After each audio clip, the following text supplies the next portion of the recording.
we only see dicks. Hey, anyone notice this? Yes, I love titties. Big old titties.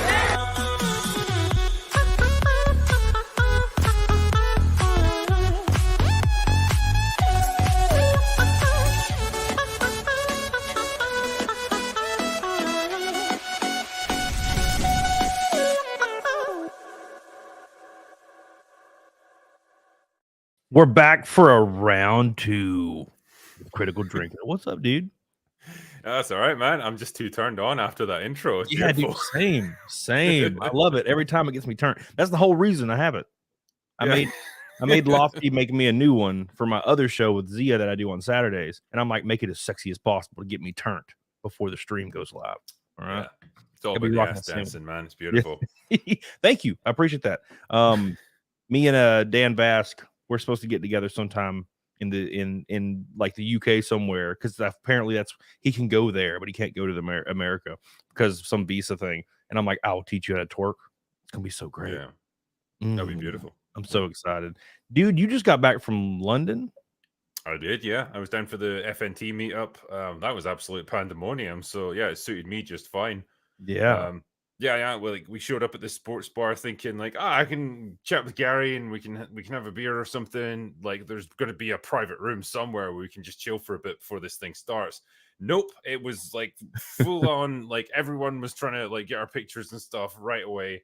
I don't know how many tickets they had, but they pretty much had twice the number of people that they should have. But yeah, man, we were just meeting people, signing autographs, and just taking pictures and drinking all night. Or at least I was, because Gary's teetotal. But yeah, man, it was great fun, and I got to meet Shad for the first time. He rocked up in full battle armor, as you do. Yeah. I don't know how he got through the streets of London with a sword, because that sort of thing will get you tasered and deported forever in the UK. But he managed it. And even Disparu was there as well. So yeah, it was a good night, man. It was great fun. I was only there for one night, though. I wish I had more time to hang with them. Yeah, I saw the pictures. Now, but how does it compare? Because we were shoulder to shoulder just smashing whiskey for hours in Houston. Is America cooler than the UK? America is infinitely cooler because you guys get to shoot guns whenever you want. It's great fun. Yeah, I can do it right now. I go in my backyard and just start unloading in the air like it's the Middle East or some shit. Yeah. No one's care. Be great. Go for it, man. No, it's like there's always a different vibe, and like London's a pretty cool place to hang out. Like, there's lots of awesome pubs and stuff there. The beer is warm, but that's a British thing. But yeah, each country's got its own vibe. But yeah, it's always a pleasure for me to be able to go out to the States and just meet people out there. And yeah, the culture is just so cool, man. I like it. Yeah, we got to go. So we could escape people by going to that weird like rooftop bar thing. But we only got to be there for like 30 seconds for some reason. That was a weird night. Yeah, it was like our table's ready, and it's like, man, I just like it up here. We've got a cool view. There's no one here hassling us. Like, we can just enjoy it. And it's like, no, we have to get to our table now for the restaurant. Like, okay, fine. We have to go downstairs. It looked nice anyway for the short time we were there. Yeah, we didn't. I didn't get to pay you back for all the drinks that you bought me, and I felt real bad. Yeah, it was a pleasure to drink with you, man. Yeah, you don't have to pay me back. Because you just kept giving them to me. I was like, I'm going to get the next round. And then, I'd just turn around and you'd have another one. And I'm like, oh, okay. I was doing an experiment, right? Because it's like, this guy's pretty big. Like, I wonder how much booze it'll take to actually get him floored. And you just weren't having it. Like, great. Kept buying you drinks and you were like, yeah, this is great. Next one, please. Yeah, I don't remember much after a certain period of time, though. But luckily, when I like black out, it's like an AI takes over. Have you ever seen the show The Peripheral on Amazon? It's like no, I know the idea behind it though. Yeah, it was like that. It's like when this girl goes back to her time period and the AI takes over. That's me when I black out. I'm just walking around and people can talk to me and I'm fine, and then I go lay down. Most people fight. I've always made it home after a night out. Like, I haven't always been wearing my clothes when I got home, and like I haven't always made it to my bed, but I got into my house at least, and yeah, I'm pretty proud of that. So something must take control of your brain and just get you there. It's like an instinct. Yeah. I gotta get home. Yeah, it's like, how did I get here? I'm like, I'm so confused. Yeah. It's like I've got red stuff all over me. It's either chili sauce from a kebab or it's human blood. I don't know. I'm not gonna ask too many questions. Yeah. Just stomped a bunch of babies on the way out. It's fine. No one cares. You can do that here in America. You stomp babies. It's totally fine. Speaking of stomping babies, Billy Hatcher, with the first pink boy. Right there. Thank you so much, Billy Hatcher. I love you. I appreciate you. You're goated. First one says 2 hardcore drinkers on the stream, and they're both gay. I don't know how you knew that, but you are right. Yeah. Thank you. Love it. Gay and proud. Yes. Except for the pride parades. I don't go to those, okay? Because they give us a bad name. They're fisting each other in the streets. Can't do that. Yeah. At least get a room or something. Yeah. Come on. Or put a screen up, maybe. Yeah. No, I don't know. There was one in Ontario or Toronto, Canada. I mean, this is Canada. It's just how it is. But there was like this pride parade, and for some reason there was like 50 like nudists. And of course, them being nudists, they were 60-year-old naked men. Yeah. There was children everywhere, and they were walking up and talking to children where they're just old wrinkly penis right in the face. It's like it's like if you go to a topless beach in Europe, right? The women that get topless are the ones that you absolutely do not want to see naked. You know, they are like 50, 60-year-old women with skin like leather couches. It's like, come on, man.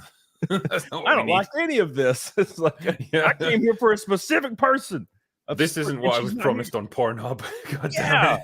Yeah. Every time I order a pizza and I can't pay for it, it's always some old guy. And I'm like, bro, why are you not like a 19-year-old like blonde lady giving me my pizza? Because I would gladly say I have no money so you can sit on my face.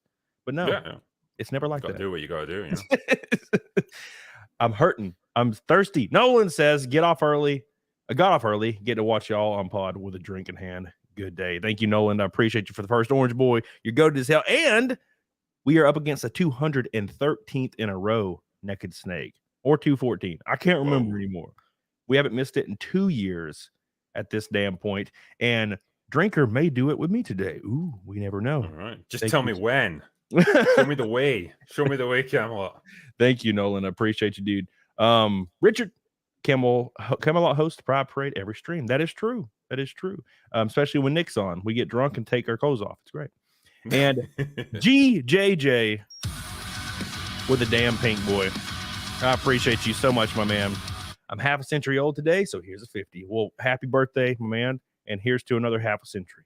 I appreciate you, dude, so much for your pink boy. And speaking of half a century, you've been watching Ahsoka, obviously, because you've been talking about it on Open Bar, right? I have, yeah. Well, I've watched the first 4 episodes so far, so yeah. What do you think about Ahsoka? Because I watched the first 2, and I was like, I don't think I want to watch this anymore. And I've been trying to keep up. So what's the synopsis for the entire show in like a elevator spiel? Right. 3 strong women have got to search for a bunch of balls that are going to lead them to a new place to find a guy who did a thing in a show that no one watched. There you go. There's my synopsis. All I notice is every time I watch anything, there's just a girl with either purple hair or another color hair, short. You know, that like 2016, 2015 angry like woman like hair. And that's all the strong characters. And then there's Ray Stevenson, which is cool. he's way too good for that show. Yeah. It's so like when I see guys like him in a show like this, like I simultaneously respect him for giving it his all, even though it's a shitty script that like doesn't really give him much to do.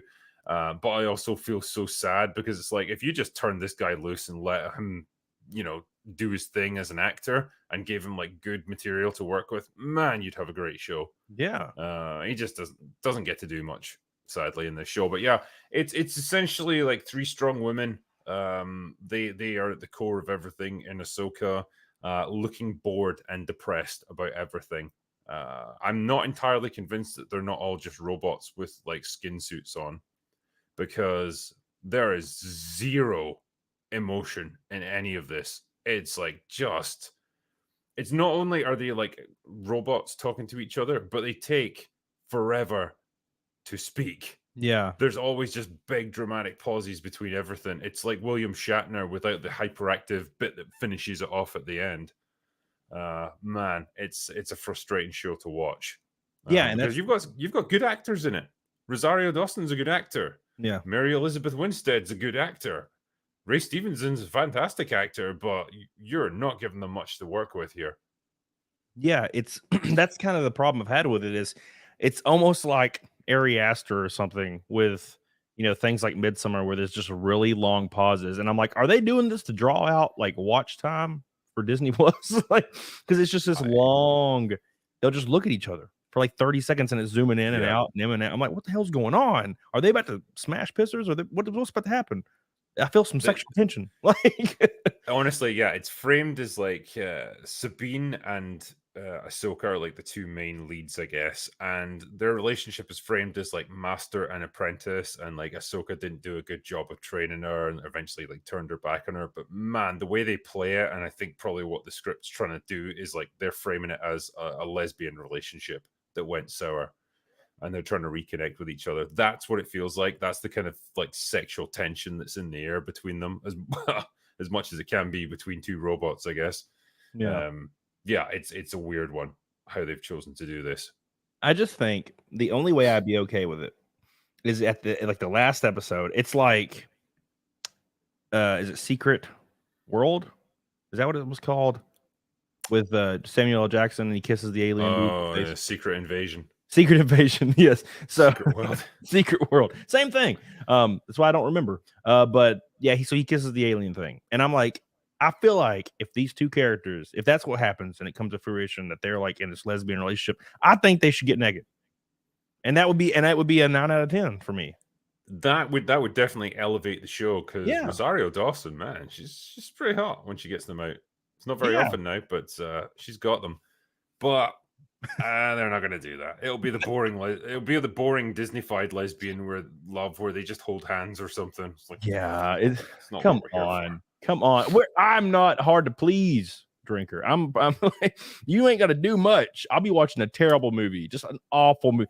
I watched this movie the other day, and I don't know how other people feel about it, but it's called Suspiria, and there was one from the 70s, and then there's a new one, and I watched it, and I tell you what, man, like I was like, I don't really care for this. It's like kind of symbolic, kind of weird. And then at the end, everybody's naked, and I'm like, never mind. Oh, by the way, we have a special guest right now, and it's Cecil. I recognize that man. Look at him. Look at this beautiful man. I'm pretty sure I had a few margaritas with you. Yeah, that's all we do. We just drink. I brought him a bottle of whiskey that I'm about to go open up like a Govone. Yeah. Sounds like a good plan, man. Yeah. Listening to the show, though. Hell yeah. I want to say hello. Appreciate you, Cecil. Yeah, he's staying with me. We're gonna get turned. I'm excited. We're gonna float in the pool and just be blackout drunk. Perfect. Be great. I'm gonna fly over there and join you. Oh, that'd be awesome. We could all be drunk floating around the pool. No joke. I was where was I? I was in my pool, but I was so drunk. This was 3 weeks ago, and I was coming in and out of consciousness, and I was floating on this float, and people were inviting friends like all night, and I was gone. I was just drunk, and I remember there was just this girl, and she was pushing me on a float, and it was like midnight, and she was laughing in my face, and I'm like, where am I? And I was like, am I gonna die out here? And then I woke up in bed, and it was great. And I was like, I don't even know who that girl was. No idea. She's dead now. She's dead. The important thing, I had a good night. Yeah, I was covered in red. That's why she's dead. When I black out, it's just that's what happens. The AI takes over and kills everyone. I think, if I had a swimming pool, I would definitely drown. It's just like I wouldn't use the float. I would just sink to the bottom, like with my bottle of whiskey in hand. Yeah, just float. That could be your new logo. It's just a skeleton, but it's the same pose with like the bottle of whiskey. Yeah, a friend of mine actually, he bought a house that happened to have a sauna built into it, right? And he went in there with like a few beers one evening, and he said, "I'm gonna lay down for a minute. I'm feeling kind of tired after a couple of these beers." Passed out. And woke up about an hour later, and he couldn't even walk because like he'd been in a sauna for an hour, and he'd like sweated all the liquid out of his body. He fell off the bench thing and then crawled out into the backyard. Oh my god, dude! That similar situation, but wasn't a sauna. I don't know about you. I don't know how toilets are where you're from, but from America, you know how they look. They're just you have to sit on them. I don't know the different cultures. Okay, I'm trying to learn. Okay. Yeah, in Britain we just have like holes in the ground. You just squat over it. Makes sense. So, but I was really drunk, and I like sat down to like pee or something because I don't like to stand when I'm really drunk. I'm like, I'll just sit down, and I fell asleep like sitting down for I don't know how long. By the way, I was like, and I like came to, and I was like, oh damn, I got to get to the bed. And I stood up and I couldn't walk because my like legs were asleep. Oh yeah. So I was just on my chest, and I just kind of like moseyed my way over like I was in the military onto the bed, like crawled all the way across the bathroom to get into the bed because I couldn't walk. Yeah. I love how just like getting into your bed becomes like the most important thing in life. You know, when you're at that stage, it's like, but Yeah. you just get there, everything will be all right the next day. And it is kind of is. It's like the savior. It's like the safe zone. You know, It's like definitely better. Like it's better than waking up in the bathtub or on the floor or something. So yeah. yeah. And when everything starts spinning for some reason, you could grab on like you're flying. I don't know how. For some reason, it makes it better when everything starts spinning. You can grab Yeah. like sheets. If you manage to get your foot out right and put it on the Yeah. floor, that usually helps it ground you a little bit. It's so strange how all these things work. It's the weirdest thing in the world. Like you literally can just put your foot on the ground and you stop spinning. And I'm like, how does this work? I It's generally find if the room's spinning when I get to my bed, I'm on a one-way ticket to Spewsville, and it's better to just get it over with. It's Yeah. like you know it's going to happen sooner or later. Like I might as well just get myself to the bathroom and do it. Yeah, that's kind of how I'm actually pretty good at throwing up nowadays. So I'll just go in there, I'll go in there, sit down in front of the toilet, put my face right in the bowl, and just Yeah. like breathe and hope I smell something weird. Yeah, That's all it takes. I like breathe. Smells like toilet. Because like you'll get reignited to the first time you were drinking, and the first time you got down there and you smelled it like the weird plumbing toilet smell. You just immediately I think once you give your body permission to just go for it and spew, like it usually just happens straight away because it's like I say, you know it's going to happen, and once you're not holding back anymore, it's fine. Get it out. And then it's like there's no resistance. It's like completely lubed. I don't know what it is, but it's just like you just keep going, and you're like, damn, I didn't know I had that much in me. Holy shit! Yeah, I was like, I don't remember eating that. Yeah. Then you feel great. You got all the demons out of you, exercising all them demons right out of you. Oh, yeah. But speaking of demons, so what do you there? I've noticed there's a weird trend. I've noticed with the Star Wars Ahsoka thing, where there's people that generally will speak about it. I'll watch reviews. I've watched yours. I've watched, we were on Open Bar. I've watched Gary's stuff about it. I've watched all these people's stuff about it. And I watched the first 2 episodes and I thought it was pretty unwatchable, to be fair. But there's like this legion of people that are obsessed with it and defending it. And I don't know if it has something to do with Anakin showing up in like full CG. You know what I'm saying? Yeah. He looks very plasticky in this now. So I think it's people who are just desperate for something that's going to save Star Wars. Like every new TV show that comes out, it's like, this is the show that's going to save Star Wars. This is the one that's going to turn it around. And it never really does. And like, again, with Ahsoka, because we're in the midst of it right now, they're just pushing it so hard. They want to believe this show is going to fix Star Wars and prove that it can work. And I guarantee you, a month from now, nobody will remember it. Yeah. It'll come and go, just like every other show. Just like every woman in my life. And like, what I don't understand, I feel like it's the Star Wars formula seems to be such an easy and winning formula, but you have all these like activist directors or writers that have to like somehow like put their mark on it and ruin everything. Like Filoni or any of the people that are involved, like Ryan Johnson, that son of a bitch. I swear, I was going to the airport, coming home from Houston, and I saw a guy on the sidewalk that looked just like Ryan Johnson, and I thought, just on the off chance that for some reason he's in Houston, I need to hit him with my car. Yeah. It's like once I pummeled him to death, I realized it wasn't Ryan, but you know what? It was worth it just to do it anyway. Yeah. With the movies, you had that weird mixture of just cynical, talentless, soulless corporate hacks like J.J. Abrams, who were just out to do the safe thing that made as much money as possible. And then you had like ridiculous wannabe auteurs like Ryan Johnson, who just completely went into business for themselves and just told their own story. And fuck whatever came afterwards, because who cares? It's all about him.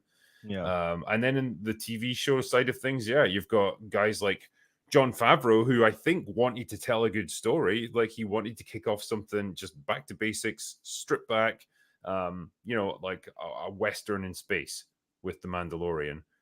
Worked for a season or so, and then it got hijacked and just turned into like the launch pad for a million other shows. And then you got Dave Filoni, who really doesn't give a shit about anything apart from like bringing all his Rebels and Clone Wars characters into live action. It's just about, I think, ego stroking with him. Yeah. It's all about just validating those things that he's already made. Yeah. So you got this weird mix of just egos and incompetent morons, really. So it's not really the kind of crew of filmmakers that are going to save Star Wars or produce anything really memorable. It's just not, we're not living in that world anymore. It reminds me of Witcher, where you had someone like Henry Cavill that was so, passionate about the source material, and he would pretty much fight every step of the way for the character, for the show, and that ended up them calling him toxic because he wouldn't, like, he didn't want them to tell the story that they wanted to tell, which was dog shit.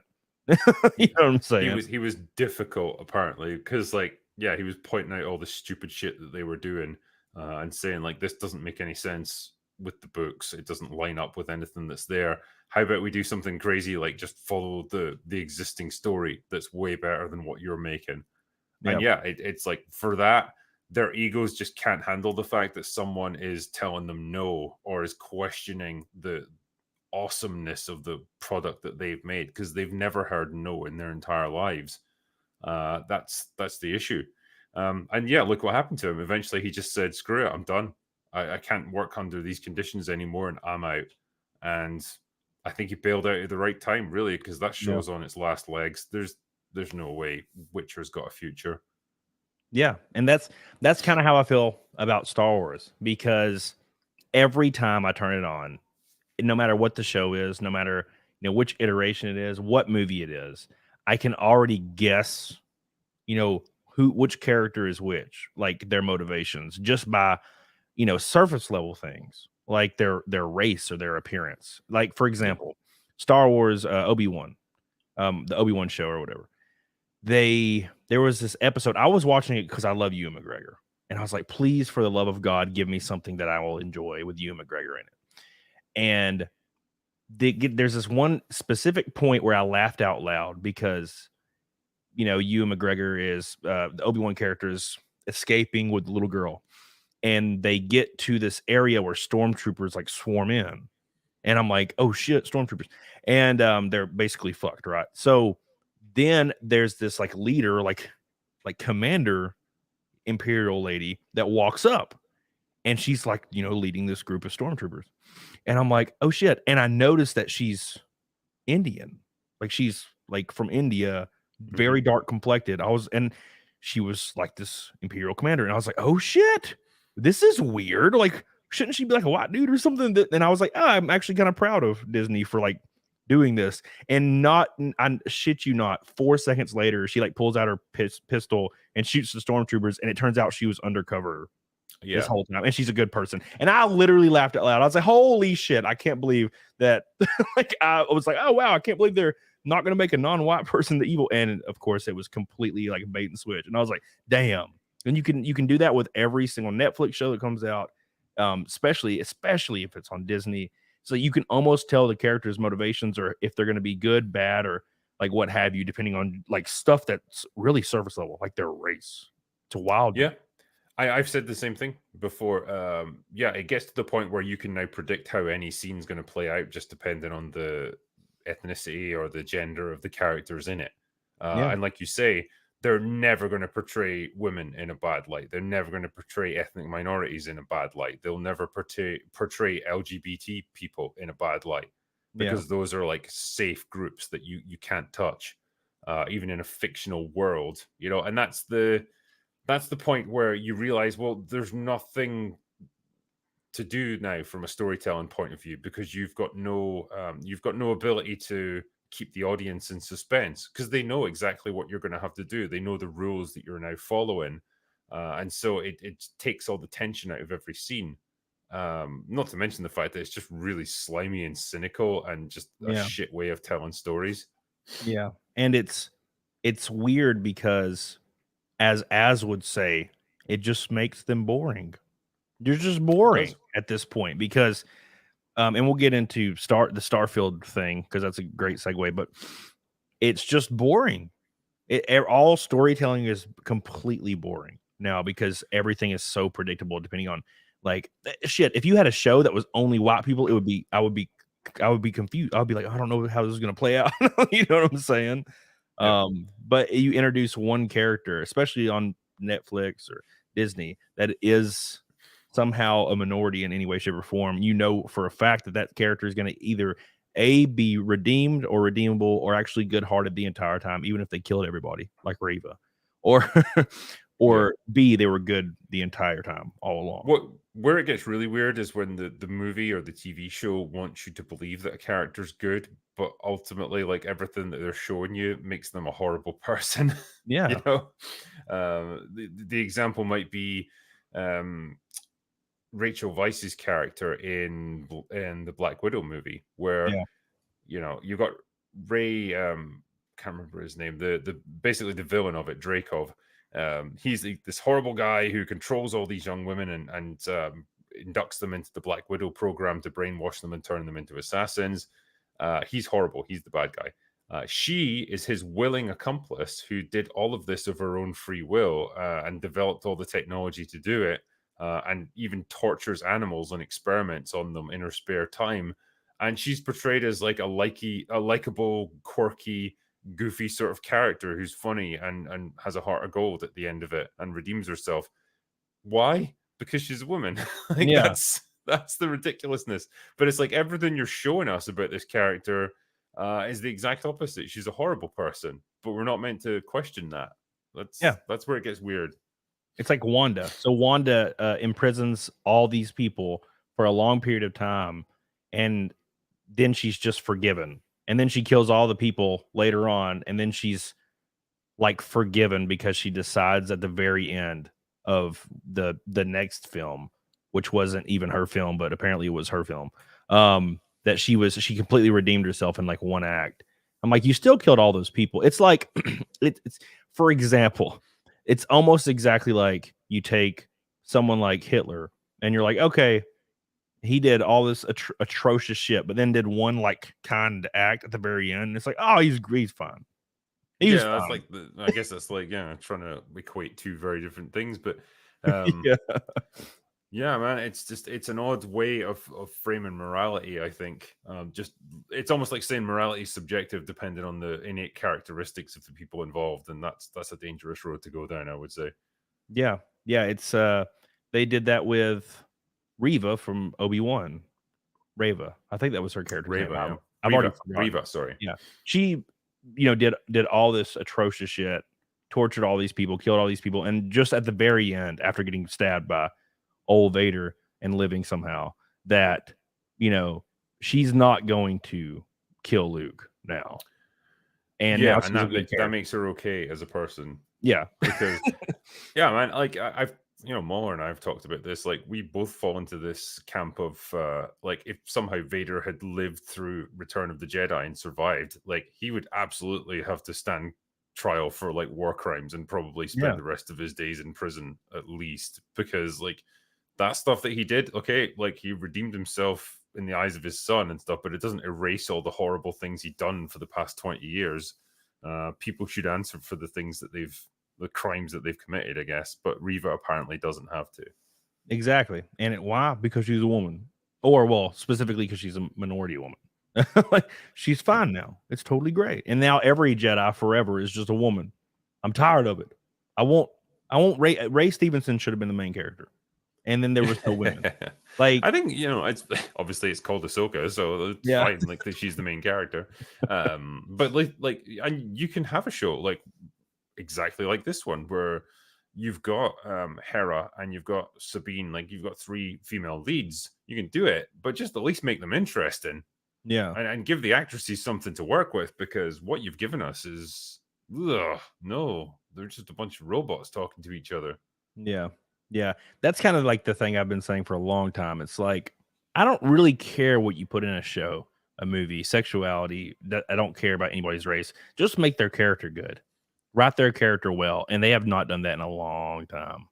Yeah, like a long ass time. And to be honest, I thought Kyle Katarn, if like I played the Star Wars like Jedi Knight and Jedi Academy games, like religiously, and I naively thought that the new Star Wars was going to include Kyle Katarn, like back when Disney purchased it and stuff. And then I see this Rey character in Finn, and I'm like, I don't know who these characters are. And of course, we know how that went. But I feel like they had such a winning formula, and they just threw it all in the garbage, and it made me so sad. Yeah, I mean, it's kind of Disney to a T at the moment. They've got all these winning, or at least these really valuable IPs, and just slowly flushing them down the toilet, man. Yeah, it's terrible. And speaking of flushing stuff down the toilet, Gaitan says, any hope for a new season of Doctor Who? I mean, nah, not really. Like they brought, I think it's Moffat back, isn't it? That is going to be showrunner for the next little time. Okay, that sounds great. Bringing David Tennant back for a series of specials again, that sounds great. But man, my interest in Doctor Who has just evaporated over the past few years. Like at this point, I've taken myself out of that franchise, and I've just got no interest in watching it anymore. Yeah, even if they have a little blip with David Tennant, I don't imagine it's going to last. Yeah, that's pretty much. So David Tennant was obviously most people's favorite. He was my favorite. I loved him, and I liked Matt Smith. I even liked Christopher Eccleston. I liked him. Yeah, he only stuck around for one season, but I think he was kind of the right guy to bring Doctor Who back. I think he did a good job. Yeah, I can see why he didn't want to stick around for multiple seasons though, and get typecast and stuff. So, okay. Yeah, but I liked a little bit of the Capaldi stuff, but there was no way in shape. Like I tried watching some of the one from the lady, I can never remember her name because it's so. Jodie Whittaker. Yeah, Jodie Whittaker. Yeah, and there was just no way, and it was weird because there were so many episodes taking place because you have this entire universe to explore, and all these episodes are taking place during weird civil rights movements or stuff that have to do with politics, on Earth. And I'm like, why would the Doctor care about this bullshit? Yeah, I mean they branched out in future seasons, but with that first season of Jodie Whittaker's Doctor, they went in hard with the earthbound politics, and it's they just had an axe to grind, and they were going to go at it hard for so many episodes. You had racism, you had sexism, you had environmentalism, every major social justice cause was addressed in that first season with her.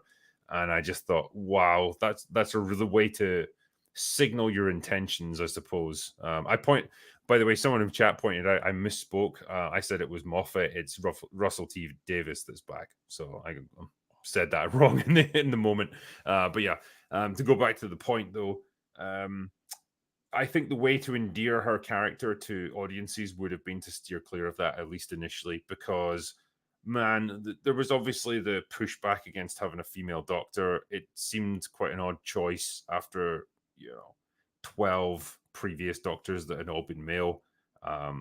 It just seemed like that was part of the Doctor's innate identity. Every time he regenerated, it was into another man.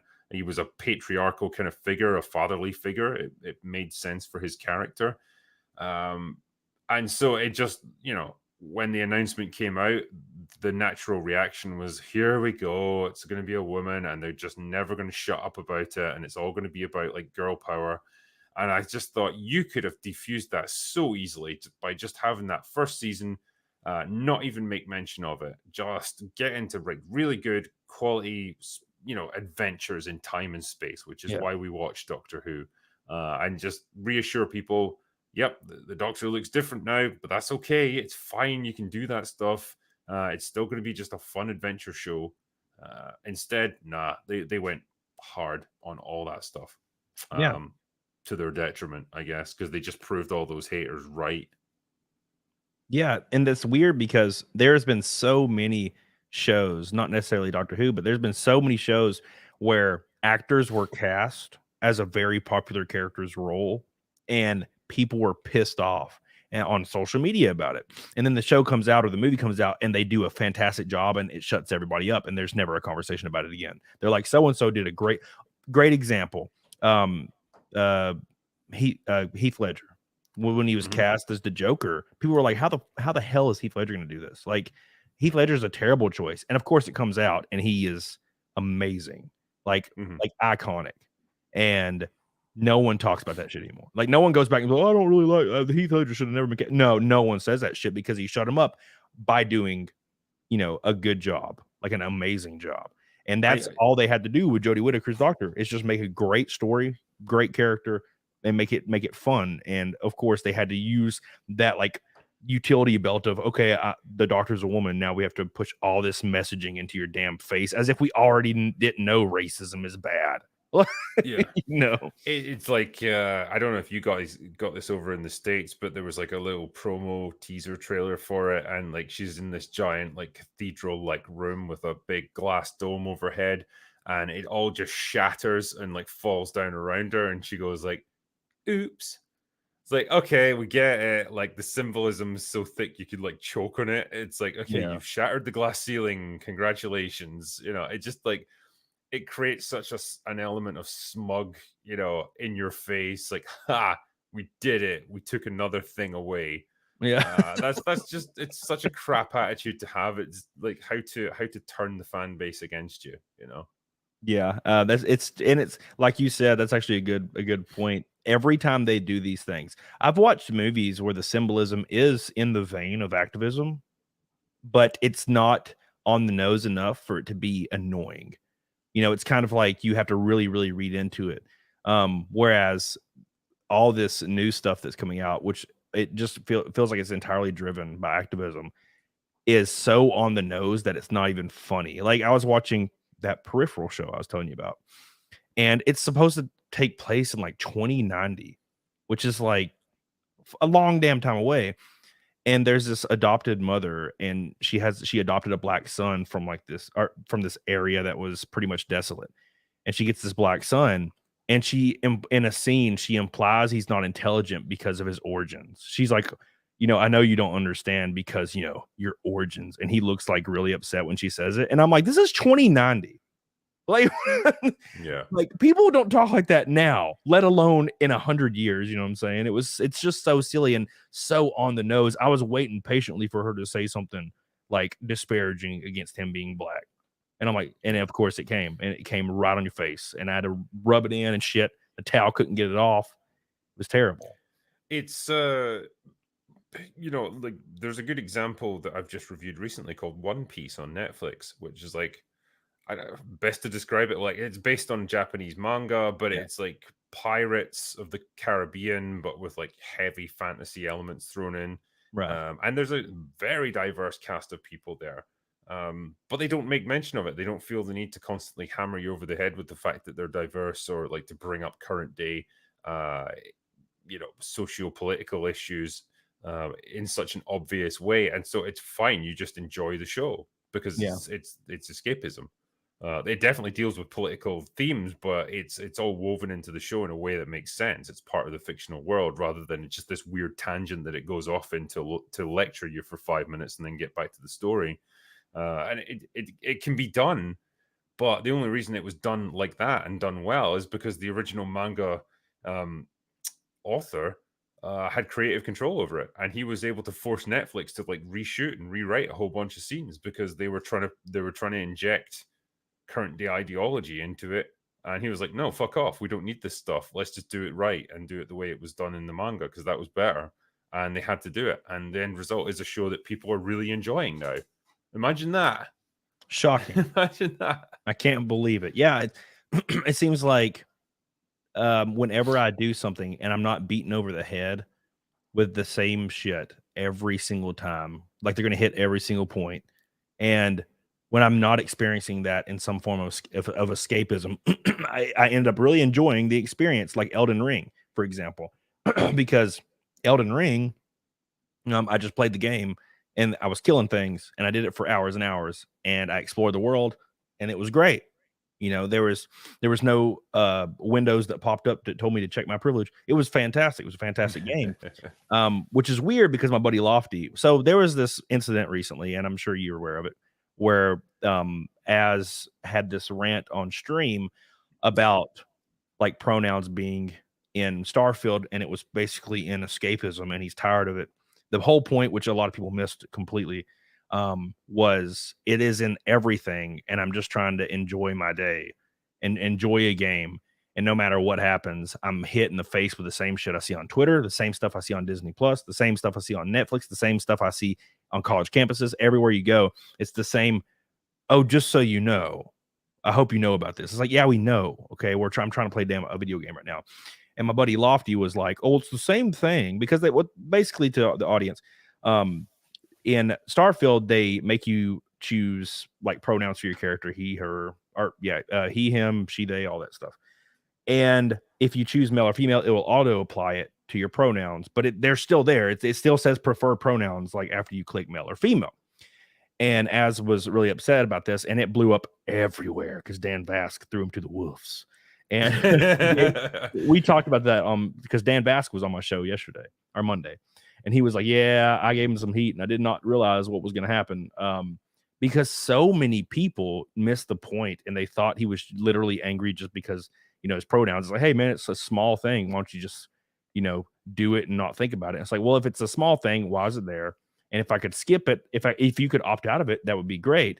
Lofty tried to say picking body type A or B in Elden Ring was the same thing. And I'm like, no, there's two options in Elden Ring. One makes you look like a male, one makes you look like a female.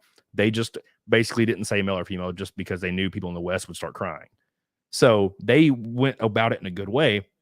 It's not the same as picking male or female in Pokemon.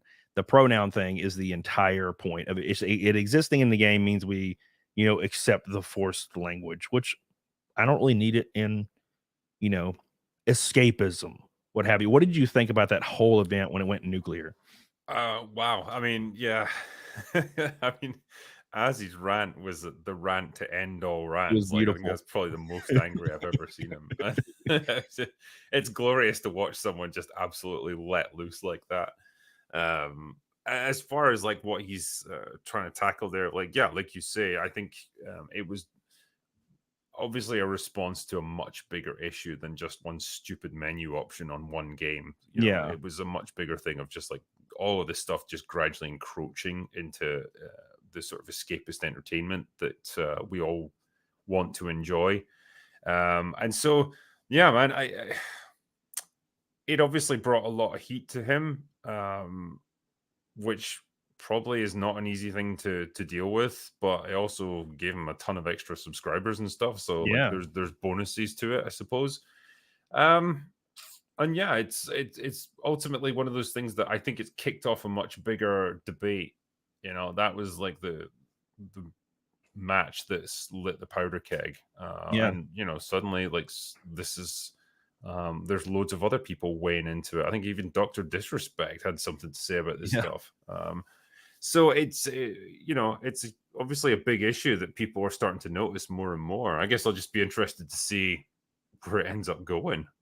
Yeah, that's kind of it's interesting because I think there'll be a pendulum swing, because there's always a pendulum. I feel like there's been a lot of swinging pendulums lately, and I feel like more people now, more than ever, are pushing back against it, because really, you can kind of avoid it by just avoiding it, like in everyday life. Especially me, I live in freaking Alabama in the US. No one gives a damn here, but you can pretty much avoid it by just existing. Especially on social media, you can avoid it, but it starting to claw its way into like video games that you would play. I feel like more people are seeing it, like Dr. Disrespect, for example. Bethesda would not let him play the game like early access or whatever, because he had been controversial in the past, and the person, like the PR person or whoever, what have you, reached out to him saying, hey man, we're sorry, but you've been controversial in the past, and we can't risk basically you playing our game early. And basically not even saying, what they should have done is not respond, but not even saying, hey man, we're not comfortable with you doing, like, we're supporting you as a creator or whatever. They framed it in a way which made them like, it's like, we just don't want to look bad. And I had a very long rant the other day where I said words speak louder than actions now.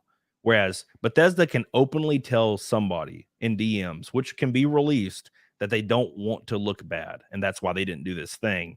And then they can go to Twitter and say something completely different, like, we support, all people and all diversity, and people just like it and take it at face value, when in actuality, they don't really care. They're just trying to not get in trouble in the eyes of social media or, their peers, maybe funding certain banks, stuff like that. So that's the curious thing. And now you have big creators pushing back against it. Or just the conversation. You can't even have a conversation about it. You know what I'm saying? We can, because we're kind of already in the spectrum that we talk about whatever the hell we want to talk about. But people that like rely on huge sponsors, yeah, they can't even converse about it without getting like a fear of losing everything, really. Yeah, it's it's an unusual situation to be in now, where there's like these just subjects that people can't even tackle. Like, even if you're approaching it from a neutral point of view of like, hey, let's discuss this thing. Like, what's the pros and cons of the different approaches to it or mindsets on it. So yeah, it's it sucks to be in that position if that's what they're doing. Like, if they rely on sponsorship and like they can, all of that can be taken away from them if they happen to say the wrong thing. Yeah, it shouldn't be like that. There should be like open conversations about all manner of issues like this, as long as it's done in good faith. Like, what's the harm in it? Yeah, and the unfortunate truth is no one can do it in good faith. Like, no one's capable of it unless you're a person that they wouldn't be talking to in the first place. For example, Lofty wants me to come on his channel for some weird reason and debate him as if I would debate. I'm a redneck man. I don't debate nobody. All right. About Starfield and why it's actually totally fine. And I'm like, I watched your review, Lofty, on Starfield, and you said not one negative thing about the game. And every time somebody said something negative about it, you'd be like, well, actually, here's why the thing that they said is actually a good thing in the game and not actually bad at all. And I'm like, sounds to me like you're a simp. Okay, like you have not one negative thing to say about a thing. Like, is he just a big fan of Bethesda? Like, just like all their games, amazing. Just licking the boot. Just speaking of licking the boot, Wanda got that S tier P pass. Thank you, Run. It's Godzilla for your gold, boy. Appreciate you. Squid says, I hate that Hollywood always cancels good shows after 1 or 2 seasons. FX put out a show in 2015 called The Bastard Executioner. Awesome show, but then canceled after 1 season. Like Firefly. Firefly, same shit. I can watch that stuff like once every 2 months all the way through. So many shows, especially now in the age of streaming, like, unless they're a mega hit right off the bat, like they get canned. Yeah. Like, they come and go so easily. They're disposable commodities. Yeah, it's like that show I was watching, Peripheral, got canceled. It's due to the writer's strike, but it got canceled, and it was a great show. Like, I enjoyed it. It was very confusing. And I'm a dumb man. I can't. There were so many things going on because it's timey-wimey and shit like that. But wibbly wobbly stuff. Yeah, it's all wibbly wobbly as hell. And I was confused 90% of the time, but I enjoyed the idea of the show. And yeah, unfortunately, it got canceled. So, and it ends on a cliffhanger. I'm like, how I wouldn't imagine. I wouldn't imagine they would cancel it like that. Usually, if they cancel a show, it's like, oh well, it had a definitive ending, but they decided to go forward on it. Like Reacher. Reacher, I'm pretty sure, is greenlit for the foreseeable future, and it had a definitive ending. So, yeah, I mean, the most of them like based around individual novels, and so they're going to have a pretty neat ending if that's how they're going to structure it. So they can end whenever they want, really, but it's like a very not episodic, sorry, but each season can just be its own self-contained story. It doesn't have to carry over too many elements, just like the books. So yeah, hopefully they keep doing that, but. Yeah, it feels like everything right now is under threat because who knows how long these strikes are going to go on for. And it's the perfect opportunity for studios to cancel anything that they want to, really, with no repercussions. Like, they've got clauses in their contracts that say if it's strike action that prevents production going ahead, we can just kill it. Yeah. So nothing's locked in, really. Do you think people like Rachel Zegler coming out there like during these strikes and saying the dumbest shit ever helps or hurts the movement? Do you want an honest answer there? God, that poor girl is, and she's what? She's 22, right? Like years old. Yeah. Man, I try not to go too hard on her because look, we've all been young and said really stupid shit. So I can't imagine what it's like when you're suddenly thrust into this position of being an A-list actress, or at least high profile. And getting asked all these questions by reporters who are just trying to get like really sound bites that they can use against you for controversy reasons. And you can end up playing into it, and it might be that that's what she's done, but she seems to have a real track record of just doing and saying really shitty things to people. So my sympathies only extend so far to her. Yeah, and that's what I was trying to do when now Brie Larson's a different beast entirely because she's a little bit older. She's, my age, but I think about people like Rachel Zegler, and I have a hard time like just overtly like being disgusted by what she says because when I was 22, I was stupid as hell. Like I Yeah. think back and I'm like, how did I even like breathe? Like, Yeah, I mean, so like, yeah, when I was 22, like social media didn't really exist. So like, yeah, I could say stupid stuff back then and no one will ever know. But yeah, it's a different world that we live in now, particularly if you're famous. And maybe Brie Larson's learned her lessons and she doesn't seem to have been involved in too much controversy in recent years. So who knows? Like she's moved on from that. Maybe a few years down the line, Rachel Zegler will learn as well, or maybe she won't. Maybe she'll just fade into obscurity. Who yeah, knows? they either do or they fade into obscurity. It's like um Jennifer Lawrence a few years ago. Yeah, remember her? Yeah, Jennifer Lawrence a few years ago was complaining that Hollywood is filled with toxic masculinity and saying all the lines that everybody says. And then 2 years later, she's just full on like butt ass, tits out, like in that one movie that I haven't watched yet, and I should watch that to be fair.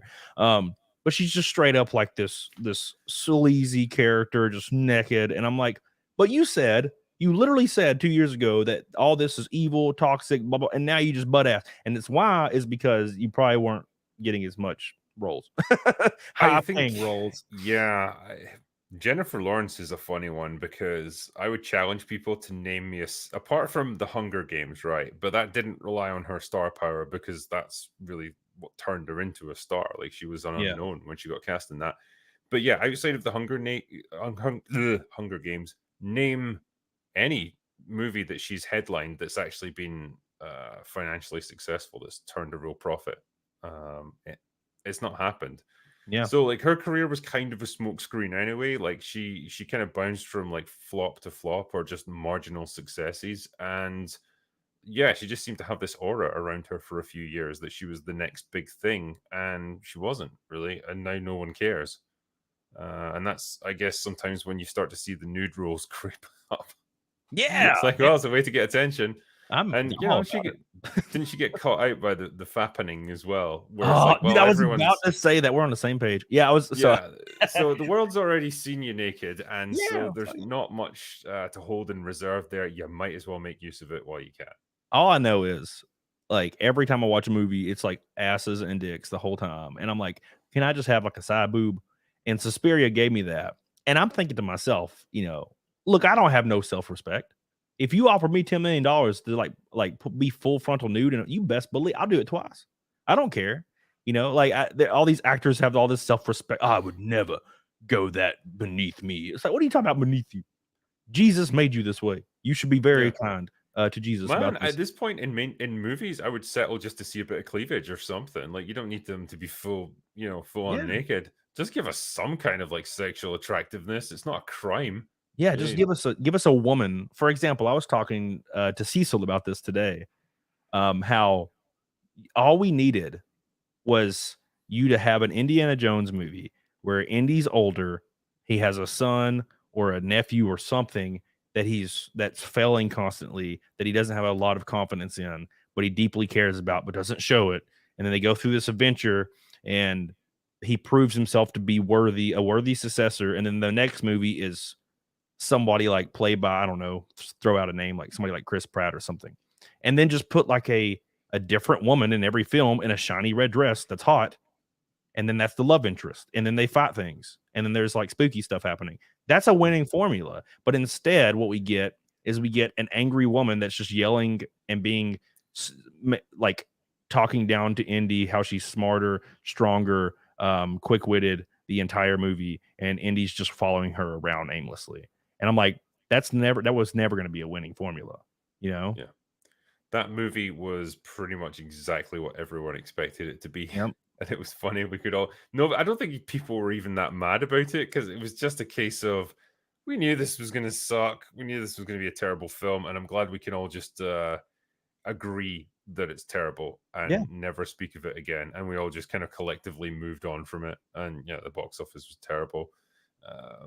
But yeah, like I think this is something we discussed on Open Bar previously.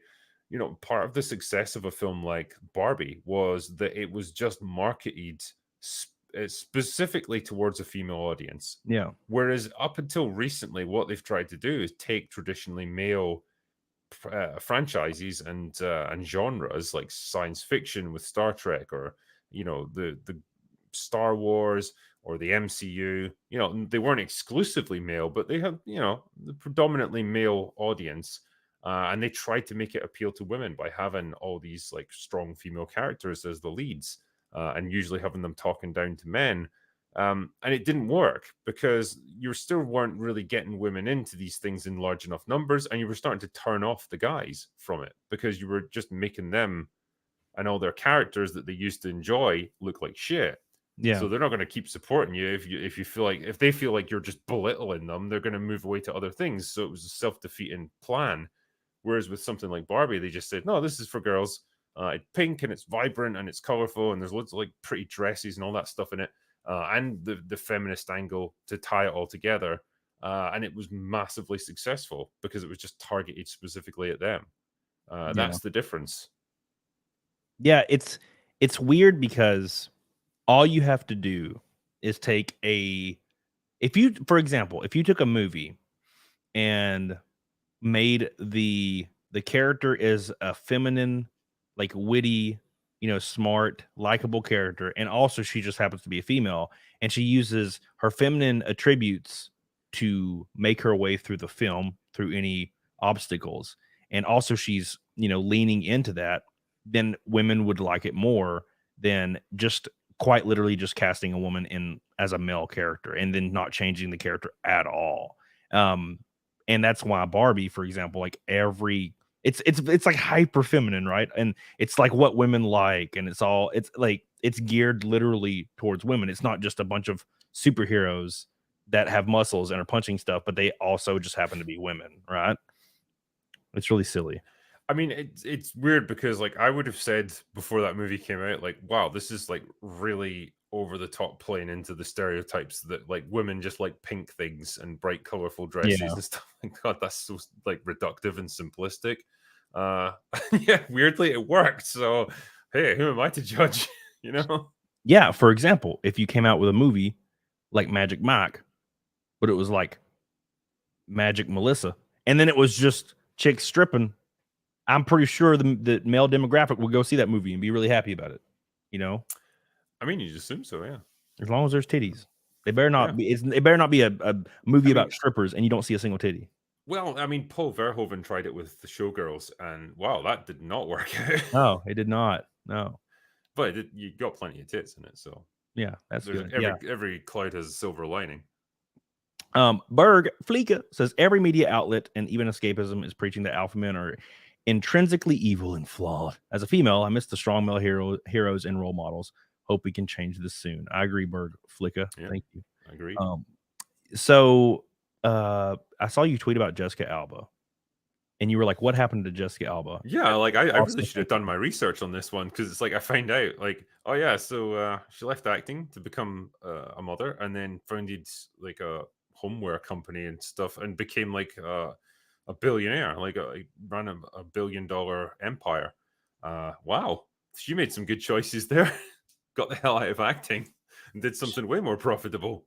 And she's still a very attractive lady.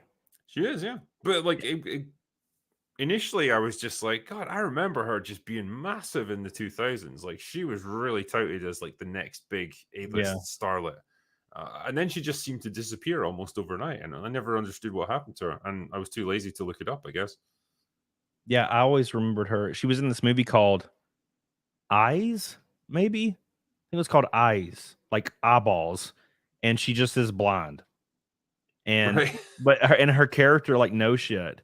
It's so 2000s. It's hilarious.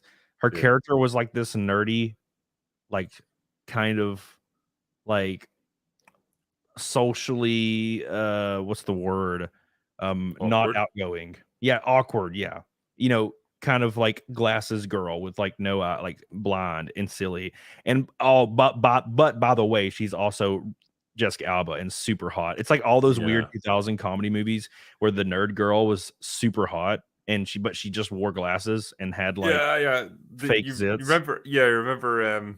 Not Another Teen Movie. Where, Yeah. like the girl, they straight up.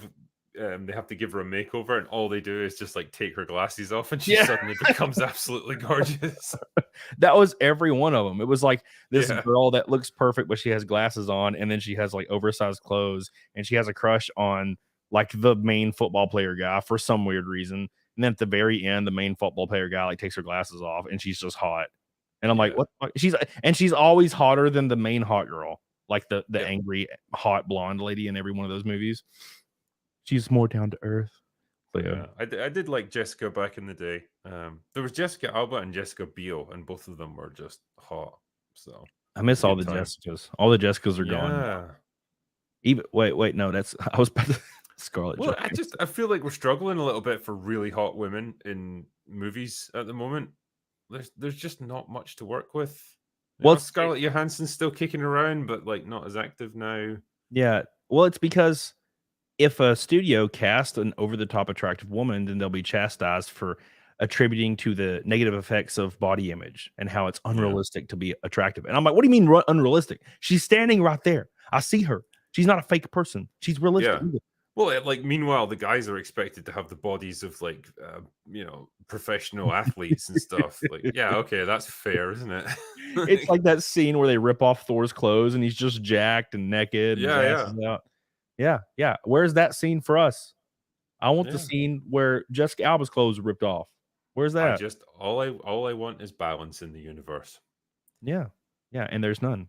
Just bring balance to the universe, please, Cajun Corey. Critical Drinker, love your videos. Thank you, Cajun Corey. Thank you. And Caro says, greetings from Alaska. Wasn't Magic Melissa the working title for Captain Marvel, or am I thinking of Rise of Skywalker? Oh my gosh, man! Captain Marvel I didn't even watch it. Probably because at the time I just really didn't like Brie Larson. She frustrated me, and it was because at the time I think it was I didn't go back and watch it because I wasn't really interested in superhero movies. But she came to YouTube, and I was pissed because I was at like 120,000 subs or 110,000, and I was trying to get verified and get the little goofy check mark and all that stuff, and it took 9 months. Because it was like 2021, and apparently like YouTube was out of office for 2 years, so they were not verifying people, but they verified her because she's a celebrity, of course. And I was so angry. And then I went and watched her content, and it was like the fakest, the weirdest content I've ever seen. And I'm like, what? She's taking my jobs, Drinker. She's taking my job. You're taking my jobs. No, I mean, yeah, I did like one reaction to like I think her initial video, and yeah, like you say, it was like that fake, homely, off the cuff, unrehearsed stuff that you would normally get from like amateur YouTubers, but it was really obvious that it was all staged. Yeah. And I just thought, like, man, you don't seem interesting enough to be able to have a channel like this. You're not like super engaging or funny or anything. And yeah, it was just another thing to give actors something to do during lockdown. Yeah. A lot of them were just bored and they weren't getting enough attention. It's like a puppy or something, you got to play with it occasionally. And yeah, it's like, well, YouTube's a way I can do that and keep getting praise for things. But yeah, Captain Marvel 2, that movie's doomed. I think the director, Nia DaCosta, just came out like today or yesterday saying, man, if the strikes are still ongoing in November, then the actresses can't get out and promote the movie, and that's why it won't succeed. I just thought that's not the reason it's not going to succeed. Yeah, I know the reason it's not going to succeed, because it looks trash. Yeah, it looks shit. And apparently, like from what I've got a few people in the know within Marvel who've told me about this. This has had the worst test screenings out of any Marvel movie ever. It's bad. And so that's the reason people aren't going to watch it. But like, she's just trying to manage expectations and put the blame out there right away. So now they can say, like, if this movie totally flops, it wasn't because it was garbage. It was because the strikes prevented us from promoting it. That's the reason. Yeah, but it's always good to have an excuse handy. Yeah, it's gonna be complete and utter garbage, and I won't be seeing it. Okay, and to go back to that previous point of Brie Larson like coming to YouTube, it just takes, I feel like it takes somebody that's genuine, and you can look at, I believe Jack Black came to YouTube around the same time. Yeah. And literally put out a video of him like saying like, welcome to Jablinski Games, and screaming and then spinning in a chair and saying he's going to kill PewDiePie or something. And he got a million subs in like 6 hours, you know, and it took her a year to get to 200,000 or something, or 300,000. And it was just bland. And then all of Jack Black's videos is him going out and eating. He's like, I'm going out and get some lunch. And he goes and he's just eating. And he's like, this is great. And then he'll try to do a kickflip on a skateboard and bust his ass. And then this, you know, video goes off and it's hilarious. It's just Jack Black being Jack Black. Yeah. Yeah. I mean, if you're goofing around and you've actually got a bit of fun personality going, like, yeah, you can engage an audience. But man, if it's just you going through some boring workout routine, or like talking about like the fucking boiled eggs that you eat for breakfast or something, like, yeah, nobody's going to be that interested, man. No, absolutely not. What do you got in the works? Because you gave my friend Jessie the book. I think she's finished reading it. I can't remember. I know she was reading it like. I'm sorry, Jessie. she was sitting in a chair like a week ago or 2 weeks ago, and she was reading it, and I saw she was almost finished with it. But I haven't talked to her about it. But yeah, she definitely appreciates that. Do you have anything in the works as far as video content, big upcoming stuff, movies, scripts, books? What do you have in the works right now? So yeah, there's a few things. Obviously, apart from my usual YouTube content, like my videos, the live streams that I do, like Open Bar every Thursday. I did a comic book that is printing right now, and it should be shipping pretty much right now. It was delayed from June because basically more people ordered it than we expected. But looking forward to that coming out. I've got the Rogue Elements short film that we crowdfunded last year. That's all been filmed. We were at production on that a few weeks ago, and it's just now in post-production where they're editing it and putting all the soundtracks and all that lovely stuff in. So that should be going out probably in January. So that's hopefully the first step on the road to doing much bigger projects further down the line. So those are the main things that I'm working on at the moment. So you said it's in post-production. Is there like a tentative release date, or is there a release date? We don't have a release date like scheduled, but yeah, it's most likely going to be January. Like, because it's got, you know, people get shot in it or blown up or whatever, you're going to have visual effects like blood, gunshots, all that sort of thing. Yeah. You've got to edit it all into like a nice cohesive story. You've got to do the soundtracks, everything. That takes about 5 or 6 months. So we finished in August, and yeah, we're looking at about January by the time it's all ready to go. Well, that's awesome. See, when I met you, I didn't. Well, I guess it wasn't when I met you. It was a little bit before. It's probably when the first time you came on the show. I didn't know you did all these things. You had like 8 books. Yeah, and 10 now. Yeah, 10 books. How are you doing it so fast? You must. Well, I did most of them before I got into YouTube, so like now I can relax a little bit. But, yeah, just me. Yeah, so I was talking to Dan Vask about writing music, and you know, I wrote an album a few years ago, and now I'm sitting down. I finally, like, my music studio is finished. I have everything ready to go. I have my computer set up, all my keyboards, my MIDI keyboards, all my guitars, my basses, drums, my everything. And I sat down and wrote like a song from start to finish, and I cannot go back down and like work on it more or record, because it just takes so much out of me to use the brain power and to translate it into things. And when I see people that just put out 10 books and working on movies, I'm like, how you guys do this? Well, I mean, it was easier back then because I didn't have the distraction of YouTube. Like, I could just sit down night after night and work on it. And, you know, that was the focus of my creative energies. Now it's different because, like, well, every time I do a script for a new video, like, I've got to put creativity into that to come up with a new angle on it. And so it's really hard then to find that time and that energy to write a novel. So yeah, that's why I haven't really produced new ones over the past year or two. It is tricky, you know, and it is hard to have your attention divided up amongst so many different things. But right now, most of what I'm focused on is the movie side of things, and we'll see where that leads us. Yeah, for example, like when I do a video or do anything, it takes like, or a thumbnail even, and it takes like it takes out of the creative meter, and I feel like mine's really low.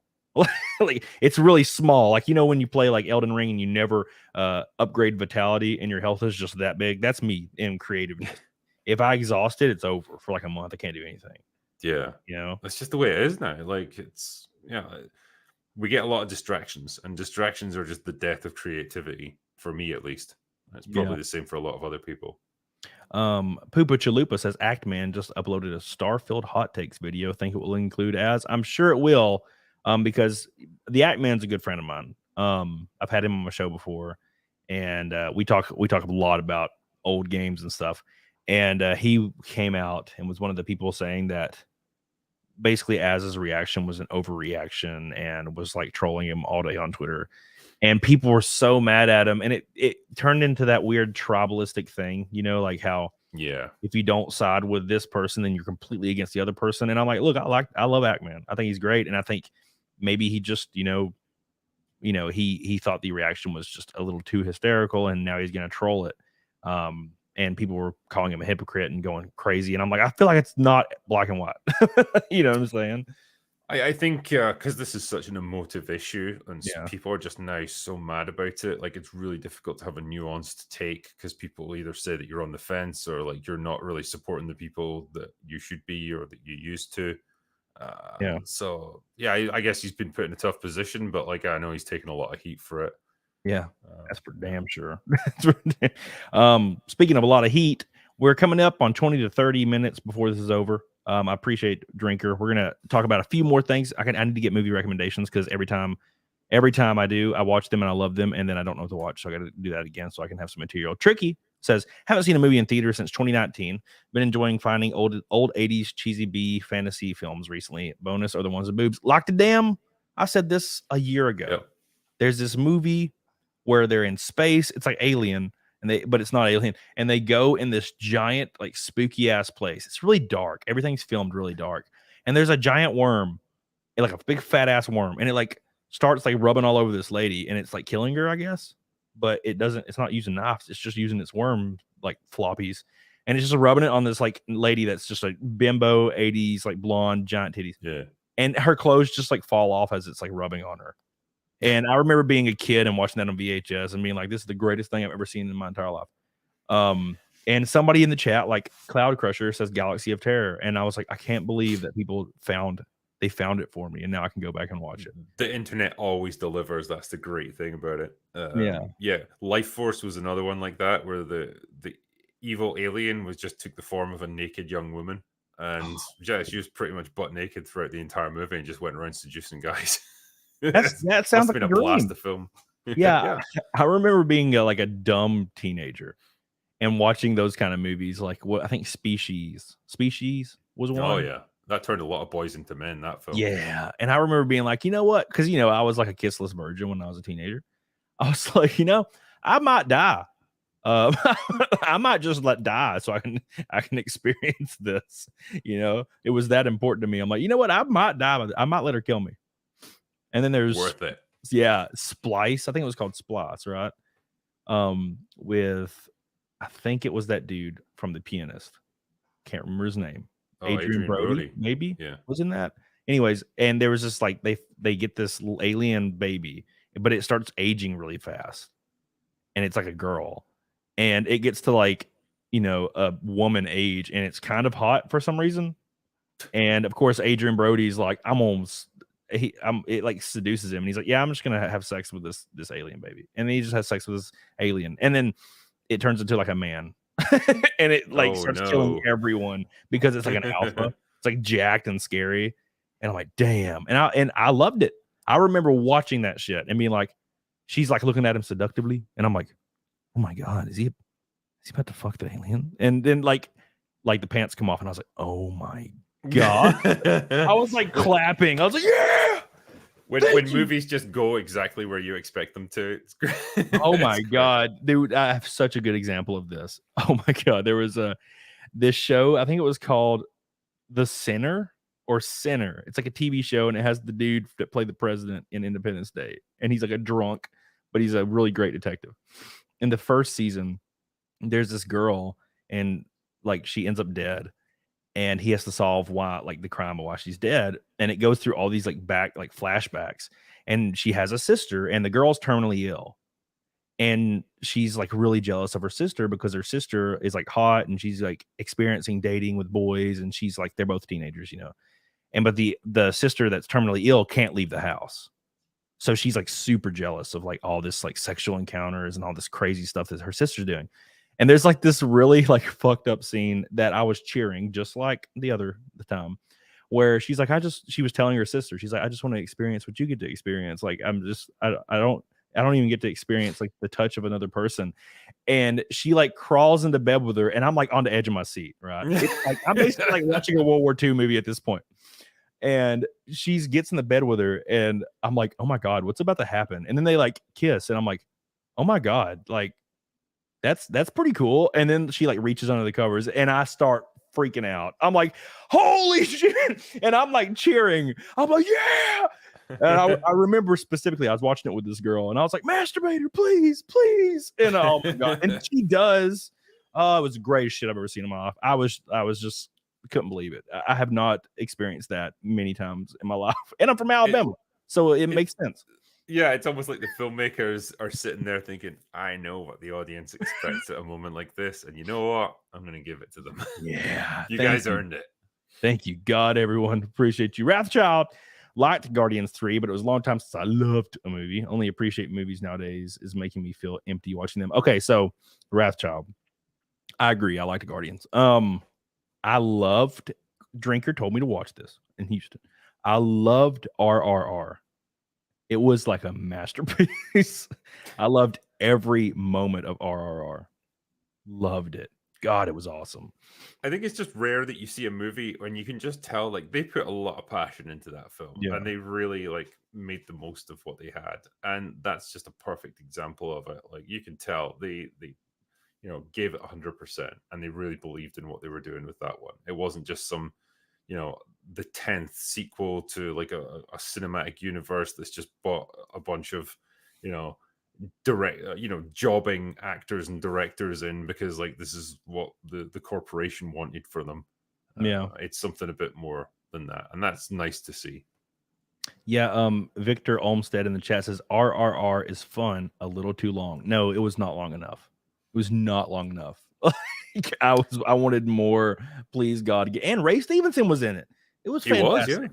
God, it was great. That part at the very end when the dude is driving like a motorcycle at Beam, was his name, and he just punches it downward and it flips and he grabs it and starts hitting people with it. I was screaming. I was like, this is the greatest shit I've ever seen in my life.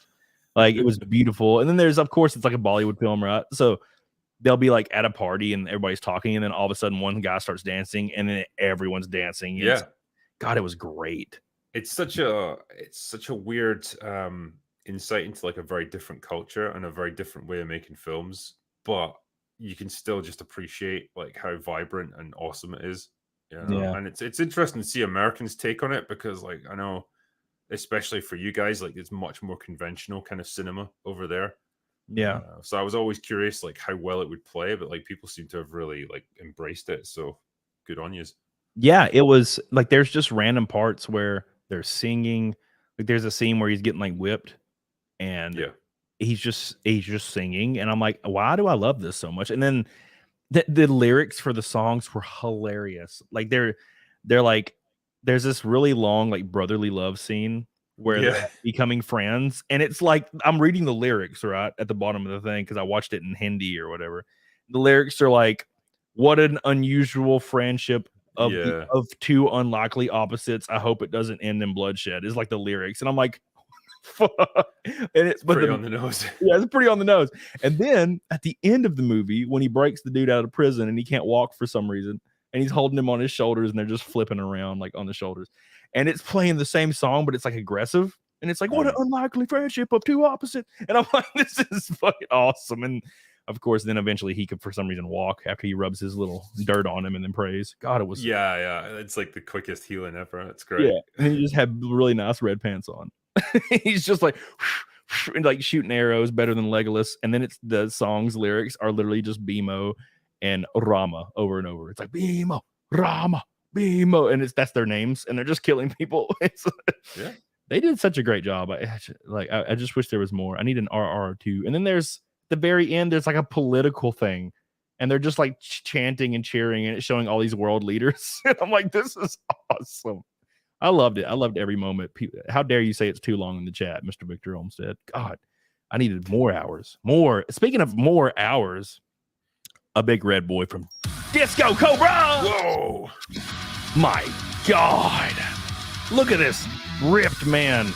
Says, I have a hard time finding movies that really captivate me these days. Since I'm moving back into my Christian roots, I'm getting away from certain types of movie, mostly R-rated films or horror movies. I won't watch anymore. Maybe once in a while. It just depends.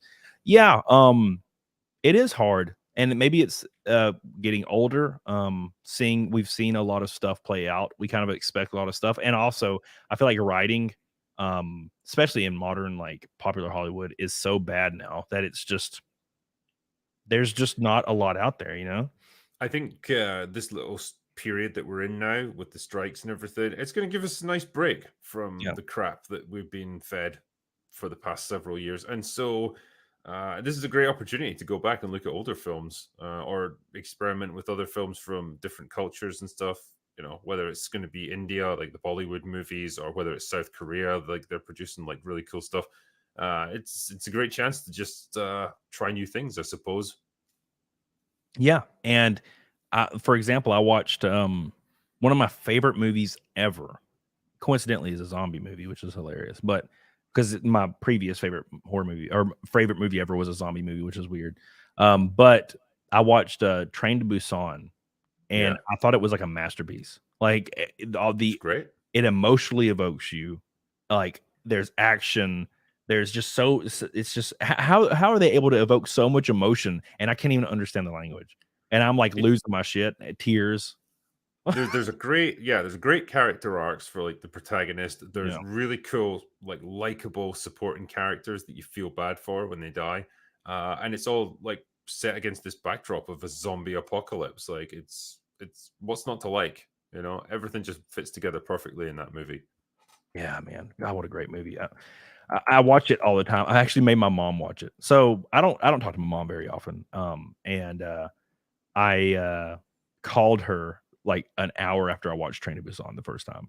I'm my mom, you know, because when I was growing up, my mom made me watch only horror. Weird, but she was like, she would make me watch all the Freddy's, Jason. Like she'd make me watch, you know, Halloween movies, all the old slashers, horror movies, House on the Haunted Hill, the black and white one.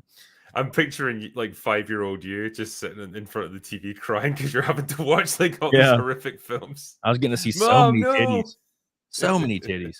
But anyways, so that's kind of how me and my mom connected. And I called her and I was like, you have to watch this film. And she's like, what is it? I'm like, it's called Train to Busan. And just forewarning, you know, it's Korean. So it's going to be like a little different than what you're used to. But I'm telling you, it is unbelievable. My mom calls me like 2 days later and she's like sobbing as she calls me. And she's like, that's the best movie I've ever seen in my life. And I'm like, yeah, dude, that scene where it just shows like, because you know there's the character arc, right, and that with his daughter, and he finally like realizes, like, I guess, you know, throughout the film that his daughter and his family was the most important thing, and he'll do anything to protect them. And he, you know, of course gets bit, and he's standing at the end of that train, and it just shows his shadow, and the music stops, and then it like it's showing like flashbacks to his daughter when she was a baby, and then it like he just tips a little, and then there's this crescendo of music, B, and I'm just like, oh shit, dude, it's brutal. I love it. But like, yeah, it's unflinching, but it's so well handled. Yeah, and great performances all around. Like I loved, you know, the big guy who's like he just becomes like the MVP. Like every time they have to take on the zombies, like he's there. He's just punching. An awesome character. Yeah, he was awesome. He's beating. There's another one. If you like that, there's another one. It's a South Korean one again. It's a TV show. This one, I think it's Netflix, and it's called All of Us Are Dead. Again, a zombie outbreak. It's kind of centered around the students in a high school, but it takes over the entire city. And again, great, great character work, great like performances. And brilliant action fight scenes when they got to take on the zombies. Like they do like long takes where they fight from floor to floor trying to get to a classroom or whatever where they can rescue someone. Yeah, really good show. I'm glad you recommended that now because I was going to ask you for recommendations. I need them, man. I find myself watching shit 90% of the time because I'm just trying to like Google reviews and try to find something that's not shit. And then we find out, which I mean, no one was surprised that Rotten Tomatoes, there's a firm pretty much paying for all the good reviews for like good critic reviews for films. I'm like, oh wow, shocking, can't believe it. Yeah, it's like stuff that we knew all the time, but it's like to hear it actually confirmed. It's like okay, now there's no hiding it. Jerk off Juggernaut with a pink boy, my boy. Thank you so much. I love you, dude. Appreciate that. Said I had no clue the 11th season of Futurama came out. Peeped it and didn't completely hate it. Episode 1 came off dumb at first and ended perfectly. If it wasn't for the ending, I would have given up on it because I wasn't having it before then. Yeah, I haven't watched it. I remember that I loved all of Futurama. I remember there's people that didn't like when it came back for the second time. I watched all of it, loved all of it. I think it's all very, very great. So yeah, thank you, Jerk Off Juggernaut, and thanks for reminding me because I will definitely be watching that because I love Futurama. And thank you again for your beautiful pink boy. Josie in the chat says, I've heard great things about All of Us Are Dead. Nice. So I definitely need to watch that shit. And then we'll get into recommendations after hitting these super chats. Matt himself says, funny enough, the lady told me she had never seen The Matrix, so we watched the first one last weekend when I was home. She's been texting me all week if we can watch the next one this weekend. I guess she likes them. Yeah. Probably once a year, once every 2 years, I'll go back and watch through Matrix again. And I'm like, this is unbelievable how great.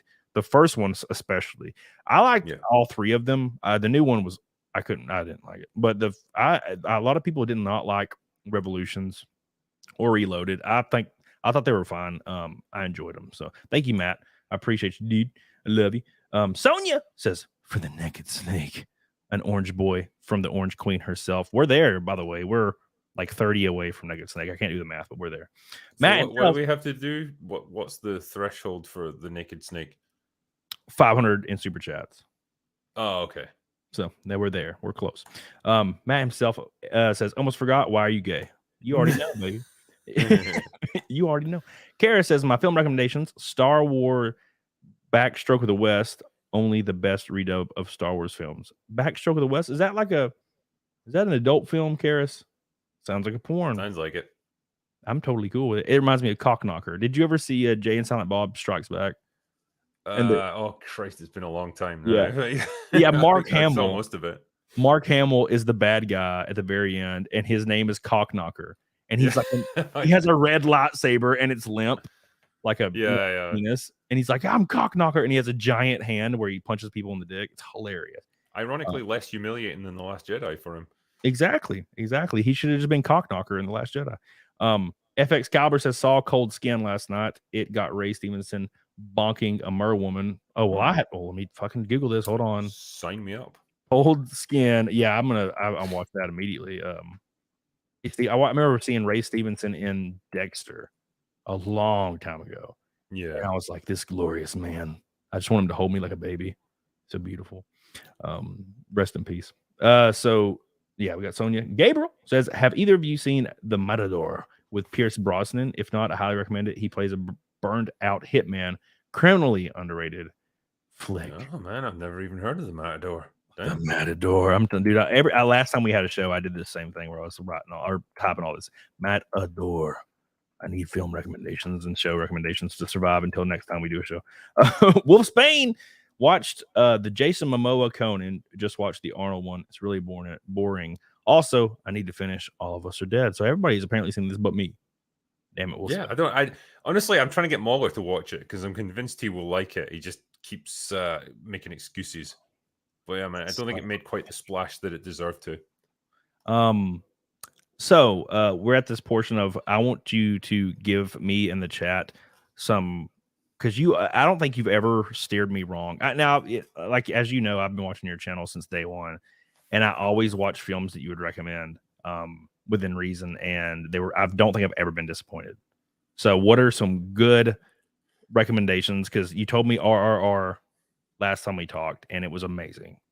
So I would recommend a film called Sisu. It's a World War II action movie. It just came out probably the start of the year. Done on a tiny budget, like 6 million euros or something like that. But it's like this Finnish guy who's discovered a big hoard of gold and he's trying to take it to the local bank. The Nazis who are retreating across his country decide they're going to steal it off him, and this guy just will not fucking let it go.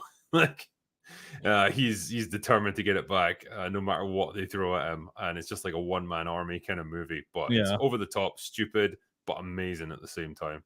Sisu. I got that. I've actually feel like I read the synopsis for this or something somewhere. I may have bought it on Amazon, maybe. I can't remember. If Because you've I not remember seen it, yeah, give it a watch. It's good fun. You'll enjoy it. Sisu. Yeah. Sisu. Awesome. I got it down here. I'd Anything else? Extraction 2 with Chris Hemsworth. The first one I really enjoyed, just a basic action movie that did it really well, and it's pretty much the same with the second one. Lots of long take action sequences, especially the prison break, man. That's awesome. They've obviously ramped the budget up, and it's really good, fun, enjoyable, old school action. Really liked it. Awesome. I've never seen the first one. Well, go watch both of them then. Yeah, you go 2 for the price of 1. I feel like it was you that told me to watch. We were eating dinner somewhere, and you told me to watch, or I told you I had never seen the oh my gosh, what is that movie called? I just watched. It's like a spy movie, and they're tailors. Kingsman. Kingsman. Yeah, Yeah. I finally watched like the first Kingsman, and I thought it was fantastic. Yeah, that's good Loved fun, it. that movie. God, I loved it. Yeah, The second one, nah, not so much. Yeah, that's what I heard. So I haven't watched it, but I watched the first one because you told me about it, and I was like, oh man, it was fantastic. It was great. It just seemed like that old school, old school movie where it's great and there's hot chicks and there's action and people are kicking ass, and like the main character is just a dude that's just kicking ass and has to learn and go through this big long process, and then his mentor dies. Fantastic. Loved it. Loved every moment of it. That, and I'm really excited about All of Us Are Dead. I love zombie shit, man. Like, I love it. I watched Dawn of the Dead like 3 days ago. I was just sitting on my computer and I just turned it on while I was doing something on YouTube. I just watched the Zack Snyder one. It was the one from 78. Oh, right, the George Romero one. Yeah. I love it. I love that film. There's something about it. It's just so campy and strange, and I don't know, very original. Love it. God, it's good. Yeah, man. Like, especially once the biker guys break in near the end, like just absolute carnage. And they're just getting killed. I love it. It's weird because the bikers don't come in and just immediately start killing everybody. The bikers come in, they're shooting zombies, and then every now and then a biker just gets like grabbed by a zombie and gets eaten, and you're like, okay, I guess he's dead. Like, they just rip that dude's guts out, like, which is in every zombie movie. They have to have the gut written out scene where they just rip his stomach open. And yeah, it's obligatory. It's good fun. Yeah, it's like in Shaun of the Dead where the snobby, annoying guy gets taken out of the window, and they literally rip him in 9 pieces in like 1 second. Yeah, just, like, his head falls off. His girlfriend is like, "I'm coming to get you," and she's like got one of his legs like trying to hit the zombies to like fight her way outside. That's almost like a perfect film. I love Shaun of the Dead. It feels like a legit zombie movie, but it's like almost a parody of zombie movies. It's kind of a parody, and it's like a comedy, but then it can pull out some really dramatic moments, especially towards the end when like his mom gets bit and they have to like shoot her, and then the zombies break in, like the characters really start dying off. It's like, oh right, this is getting real now. But yeah, it's great to see stuff like that through the lens of like British culture, because when you think of zombie movies, it's always in America where like people have got guns and like they know how to defend themselves generally. And it's more action oriented, and in something like Shaun of the Dead, he's using like a fucking like tennis ball on the end of like a pole to like attack the zombies, just stupid stuff like that, because like that's British humor, Yeah, it was perfect. I really loved it. I missed those. That's one of those films that I really, really wish I could watch for the first time again. Yeah, that's one of them. Just because every moment was great, and the soundtrack's perfect. Yep, that and Hot Fuzz. Hot Fuzz, fantastic. Yeah. There was like a trinity of films, and apparently the third one's not as good, and I never watched it. I would recommend watching it now, especially as you get older. It means more, I think, Yeah. because it's very much about like the actors themselves and stuff are like 10 years older by that point, and it's kind of like the regrets of like middle age that start to set in, and not like starting to forget your childhood and the things that you used to like really value or enjoy, and maybe you look back really fondly on. Yeah. It's surprisingly emotive, especially towards the end. It's just not as good as the other two. That reminds me that the most emotive movie, and everybody calls me a bitch for this, and I can't help it. Long last name, by the way. Thanks for the 5 gifted memberships, dude. I saw Interstellar in IMAX, and that movie, there is not a I cannot watch the movie without like just it destroying me. And that one scene, you probably know what I'm talking about. Yeah, I know where you're going. Where he comes, it's been 23 years because they go on the water planet, and it's been 23 years, and they get back to the space station, and they do a really good job at like kind of showing you visually how much time has passed. Like a guy that stayed there, he slept a bunch, but he just stopped losing hope and thought he was just going to die out there, so he just like read books, and he's like old looking. Yeah. And then he's like, Matthew McConaughey's character immediately goes to the tapes from his children to watch them, and he's watching them age. Yeah. And there's like all these happy moments, like he has kids, grandkids now, and he's like, "This is our baby," blah blah blah. And then it starts getting darker. Like he's like, "Oh, so and so died last week. Better out back next to granddad died." And it's like, then it's like just, and he's like, his son's like, my therapist is basically saying I need to let go, because you can't hear this. And he's like, so I'm letting go, and he's like already losing his shit. And then it gets to where it pops in, and all of a sudden it's his daughter, and you're like, oh shit. Keep in mind, first time I watched this, and then it's like, she's like, I've decided to message you because today's my birthday, and you said we might be the same age when you come back. And she's like, well, guess what? And she's that age, and it like cuts to him, and he is losing his shit. And I remember like ugly crying in a theater for the first time in my entire life. I was like having to hide my face. I mean, you can just barely imagine what that must have felt like. Yeah. Like for that character, watching your entire life back home just pass you by. Yeah. Knowing all the things that you've missed out on. It's pretty awesome. Oh, it's just a shame the movie had such a shit ending, because otherwise it was great stuff. yeah. He goes into like the Tesseract, and he's like, Yeah. no. And he has to type out the formula for gravity with freaking Morse code on a clock handle. Like, oh, this is not how you should end a movie like this. Murph. Yeah. Please, Murph. Don't go. Oh God, loved it. Love that movie, man. It gets a little crazy and timey-wimey at the end, though. I'm late, but the streak must go on. Thank you so much, Jay's gaping butthole. I appreciate you. Christoph McGough made it. You're early, my friend. AMC killed the zombie genre for me. Yeah. Yeah. Couldn't agree more. I watched the first season of Walking Dead, like 10 years after it aired, and I loved it. First season, I'm like, if there is multiple seasons of this, like you can't go wrong. It's just a pure zombie. And then the second season happens, and they're on a farm half of the season, and everybody's like angry at each other for having sex with their wives. And I'm like, this is gay. There is like a zombie apocalypse. I've seen one zombie in 5 episodes, and everybody's mad because the main dude's wife banged the other main dudes. And I'm like, I got real bored real fast of it because it turned into a overt like character drama. And I'm like, give me zombies. Yeah, I stuck with it because I think Darabont wasn't in charge after the first season, so that was a big loss. But yeah, I stuck with it for like 5 seasons or something, and eventually just tuned out because I just thought this is just going to be more of the same shit every season. Like, there's only so many different ways you can spin out the same concept, and I just thought, no, it's not going anywhere. I don't care about this anymore. It's just time wasting, and it's a shame because well, those first couple of seasons were pretty good stuff. Yeah, dude. I completely agree. Willis Payne says, I liked King's Man, the prequel to King's Men. Underrated prequel. Is that the third I don't one? think it got a huge amount of attention, but yeah, it's definitely better than the second Kingsman. And it has a real swerve about halfway through that I did not see coming. Oh damn! Fuck. Hold on, let me write that down. I watched the other one, the King's Man.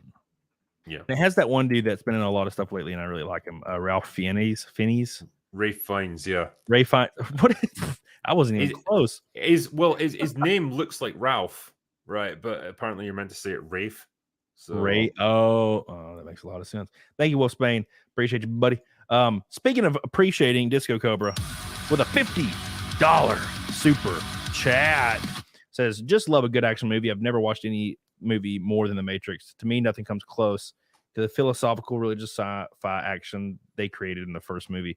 Pretty much my favorite film of all time. Theaters would be sick. Yeah, it is. It's one of them. It's one of the better films of all time, and it created like 90% of the tropes after that. You know? Oh yeah, I mean, bullet time was fucking everywhere for years after that movie. It's in every game. Yeah, and it's got a lot to apologize for. But yeah, the best aspects of it was like it married, this, as you say, like really interesting philosophical ideas about the nature of freedom and free will versus control, with amazing action sequences that just really played to the strengths of the setting of this, like in a world where you can bend the laws of reality around you. Brilliant. Yeah. Really innovative film. Really fun. Yeah, and like I said before, a lot of people didn't like the second and third, and I think it's the end of the second one, maybe, or like the big squid monsters, which that design, that enemy, like that, like monster design, the squid robot thing was the Sentinels, yeah, beautifully designed. It was this nightmare fuel. I was terrified of them little freaking things. But that scene where like Neo can feel them and he like stops them in the real world, I thought that was kick ass. I was like, oh my god, he's a god. Oh. I think it's just they were getting to the point where he was so powerful, he was basically just a god inside the Matrix, and it's like, well, where can you go with that then? So makes sense. Zach Toll says you both need to watch a great 2018 horror film called Butterfly Kisses. Turns the found footage trope on its head and doesn't disappoint. Well, let me just type that down. Butterfly Kisses.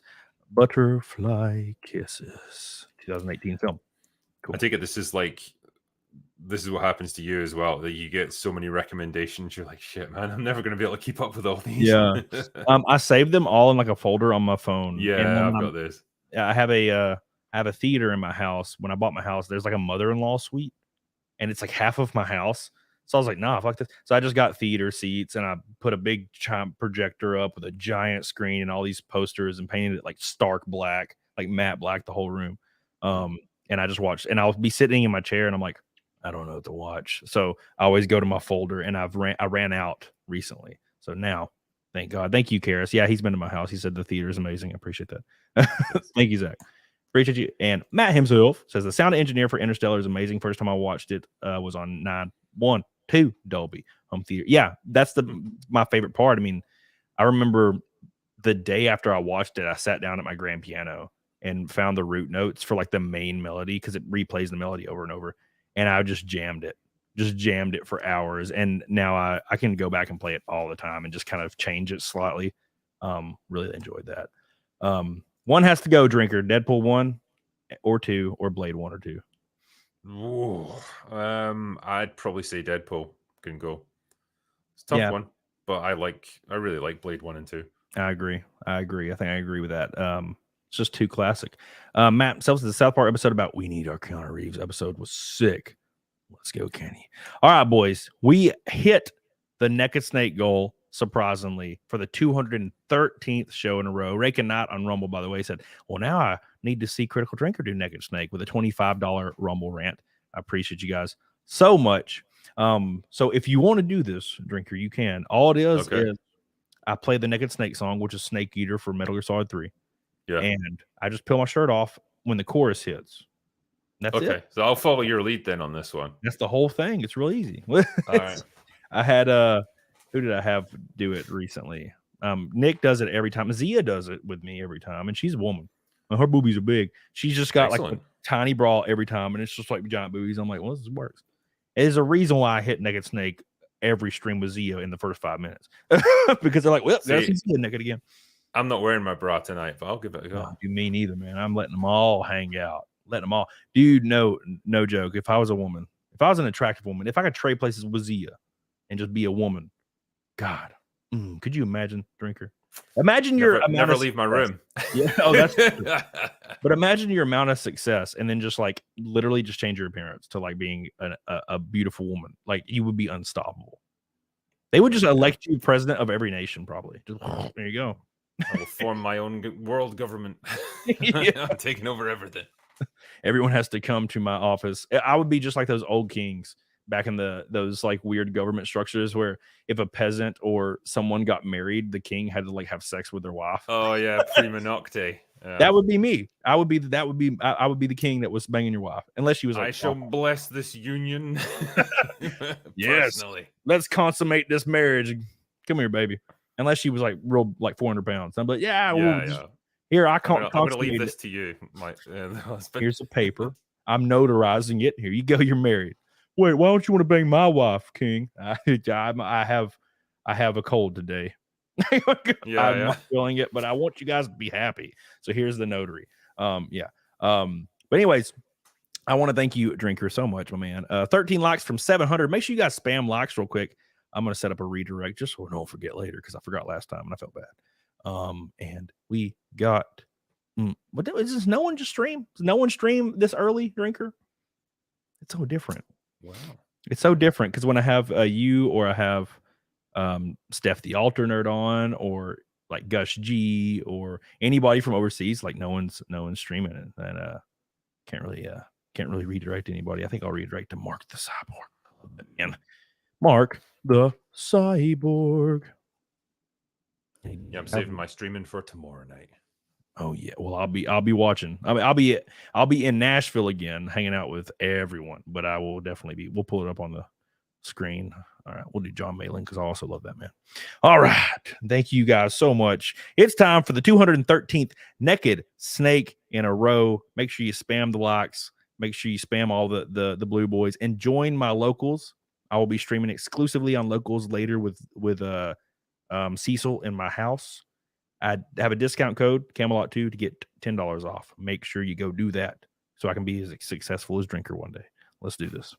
Thank you guys so much.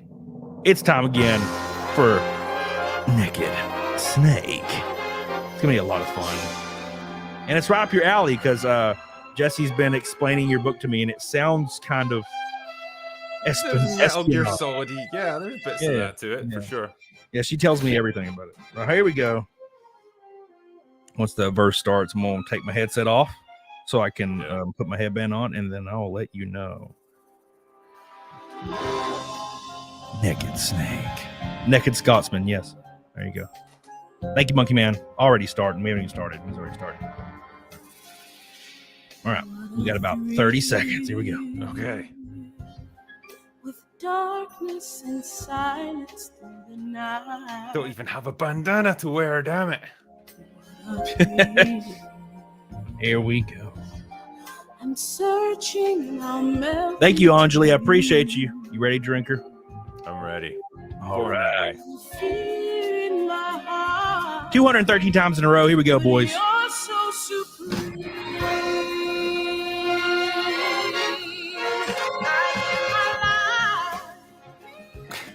Yeah. There we go. Competing. Drinkers in great shape. See, I told you guys. Oh, yeah. Look at that. Ooh. There'd be nobody else. There'd be nobody else. Ooh. Oh, yeah. Here we go. Crime. It's the way I lie to you. Because why, guys? Because we're still in a dream, snake eater. Here we go. Here's the best part. Ready?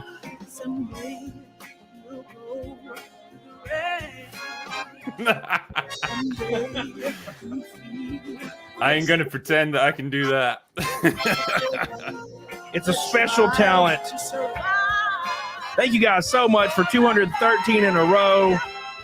The gayest part of the stream, we had Dan Vass sing it last time, and he did a great job. Great job. Thank you, Steph. Thank you, Anjali. Thank you, Monkey Man. I appreciate you guys so much, and I appreciate you, Drinker. I didn't think you gonna do this. I appreciate that. Oh man, it's always an excuse to get my kit off. That's just what Scots people do, especially when we start drinking. Yeah, that's what I'm about to go do right now. I'm so excited. I'm about to freaking crack the whiskey open and go ham. Because it's weird, because when I wake up hungover, I'm like, nah, I don't think I'm ever going to drink again. And then 2 hours pass, and I'm like, I think I'm going to drink again. It's like, yeah, I feel fine now. I'm completely up to this. Thanks again, everybody. I love you. Make sure you spam that like button on the way out. We're going to raid John Malin. Okay, we're going to raid John Malin. But before I raid John Malin, there's something very, very important left over on the 213th Naked Snake, and it's the final part. It's Sonia's favorite part. You ready, Sonia? Here we go.